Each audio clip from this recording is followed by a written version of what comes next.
Inslee, at the request of the local law enforcement and state patrol during Chaz and Chop, sent in the National Guard, right? He's the commander-in-chief, the governor is, of the Washington State National Guard. But what did he do first? He disarmed them. He sent our young men and women in uniform into a violent situation without the means to protect themselves or other people. No, he didn't. And then I they was were pulled there. out shortly after that and started negotiating. Right? There's people that live there. There's people that own businesses there. There's people that work there. Those neighborhoods were being terrorized. People were being killed, raped, and arson. Right?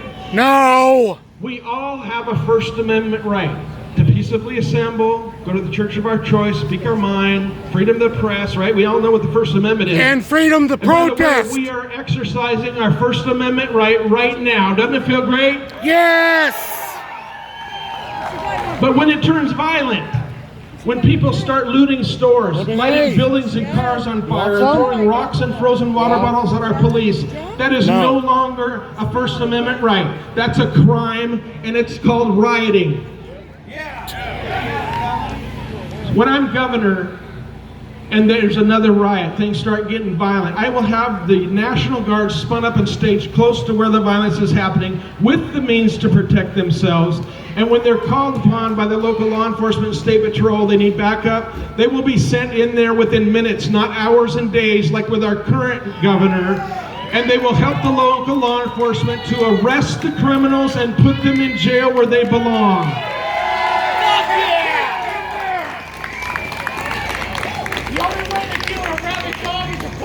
Negotiate with criminals. That is not going to happen under the Culp administration. I can tell you that much.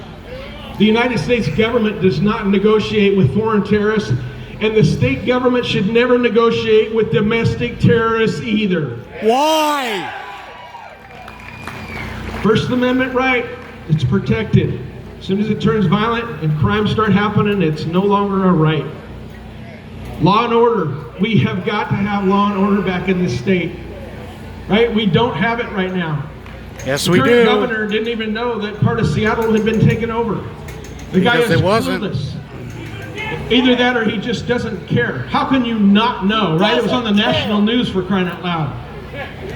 It's absolutely unacceptable. He was too busy meeting with Pelosi. What should he do? What should he do? Right? Yeah, you heard what he called all the wildland fires that we've been having. They're climate fires. Unbelievable. The climate changes, right? We used to be in an ice age. In the 70s, we still are. News that we're going to be entering the next ice age. Global cooling was all over the news in the 70s, and then global warming came later, and now climate change. These are not climate fires. I don't care what Jay Inslee says. There's two ways this fires start, right? It's either lightning or man-made. That's it. What about the sun?